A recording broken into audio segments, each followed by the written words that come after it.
نہ ہم ریلوی حضرات کو کافر کہتے ہیں، جبکہ یہ مد مقابل دونوں، یہ دونوں میں کافر کہتے ہیں۔ یہ اس سے بڑی اعتدال کی اور دلیل کیا ہوگی مجھے بتائیں آپ؟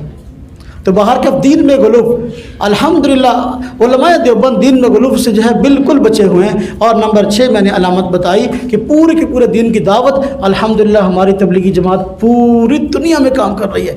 بڑا زور لگایا کسی نے سنی دعوت اسلامی بنا کر، کسی نے ویسے دعوت اسلامی بنا کر، سنی تبلیغی جماعت بنا کر، کسی نے اب ایک جماعت بنی محمدی تبلیغی جماعت، ہاں جی محمدی تبلیغی جماعت، ہاں جی وہ بیچاروں اپنا یہاں بھی ایک مرکز بنا چھوٹے بائی پاس کے پاس، اور رات میں انہوں کو کڑ کھوا دیا، مرغے کھوا دیا، بستر دن دیا، اور پھر بندہ کوئی نہیں جانتا۔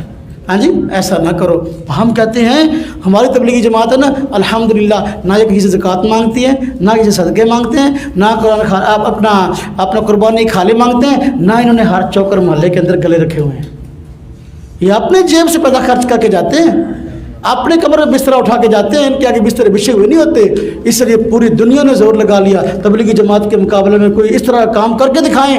الحمدللہ چونکہ یہ اخلاص ہے، میں کل بلکہ 2-3 دن پہلے اپنے بچوں کو بتا رہا تھا کہ حضرت شیخ الیاس رحمۃ اللہ علیہ تبلیغی جماعت کے بانی ہیں، انہوں نے تبلیغی جماعت کو کیسے آگے جو ہے ترقی دی، ان کا اخلاص اس کے اندر شامل ہے۔ وہ میواتی وہ پہلی قوم جو کہ سب سے پہلے شیخ الیاس رحمۃ اللہ علیہ کی جو ہے مخاطب تھی، آپ ان کو جو ہے وہ اپنا پنجابی کے اندر حکے تار کے دیں اندر سے کہ میری بات سن، ہاں جی حکے تار کے دینا کہ بھئی بات سنیں بیٹھ کے۔ اب وہی آج تبلیغی جماعت پوری دنیا میں پھیل گئی ہے۔ یہ کیا بات کرتے ہیں؟ یہ فرقہ وارث کی بات کرتے ہیں؟ نہ کسی سے نہیں لڑتے، اگر کوئی لڑے بھی تو اسے کہتے ہیں نہ بھائی یار اسی طرح لڑتے۔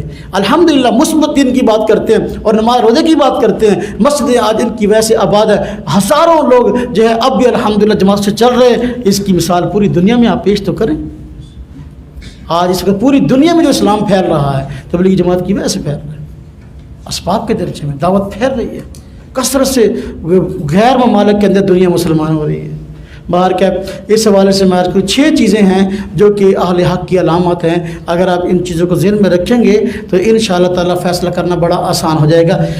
اس میں فرقہ واریت کے حوالے سے میں ایک بات عرض کرتا ہوں، فرقہ واریت پھیلتی کیسے ہے؟ اگر یہ 6 علامات اور 6 اصول آدمی اپنا لے کبھی فرقہ واریت نہیں پھیلتی۔ دنیا میں کوئی آدمی فرقہ نہیں پھیلا سکتا۔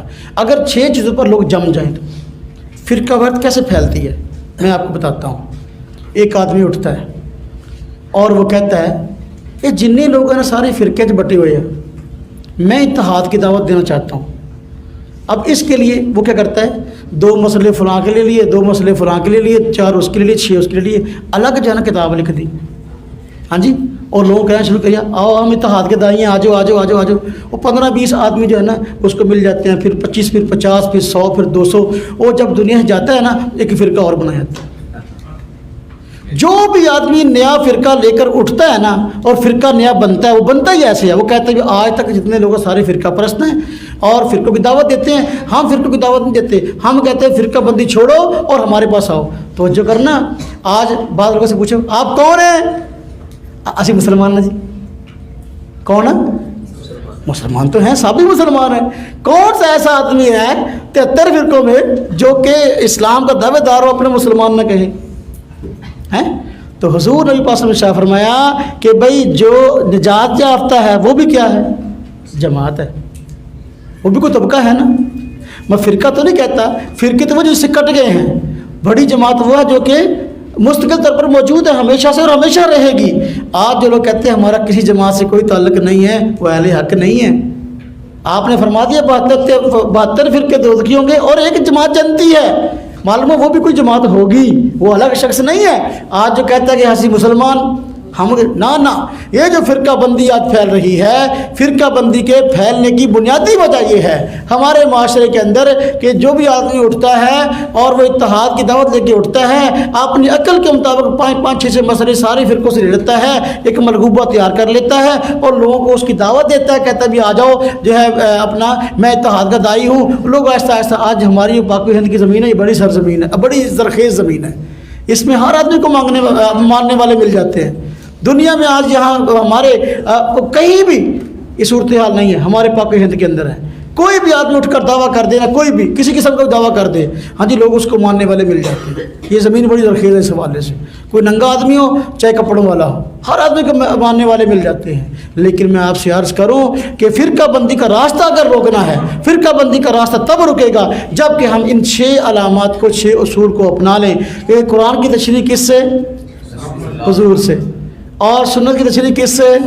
صحابہ سے، اور صحابہ کے بعد حضور کے وارث کون ہیں؟ علماء امت۔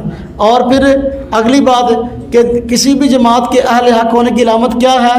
غلو سے بچیں۔ اور اس کے بعد بڑی جماعت ہو، کیا ہو؟ بڑی جماعت ہو، اور پورے کے پورے دین کی دعوت دینے والی ہو، چند رسومات پر لڑنے مرنے والی نہ ہو۔ جو کچھ کہا سنا گیا اللہ پاک عمل کی توفیق عطا فرمائے، ہم سب کا حامی و ناصر ہو، ہم سب کا آنا یہاں بیٹھنا اور آنا قبول فرمائے۔ وآخر دعوانا ان الحمد للہ رب العالمین۔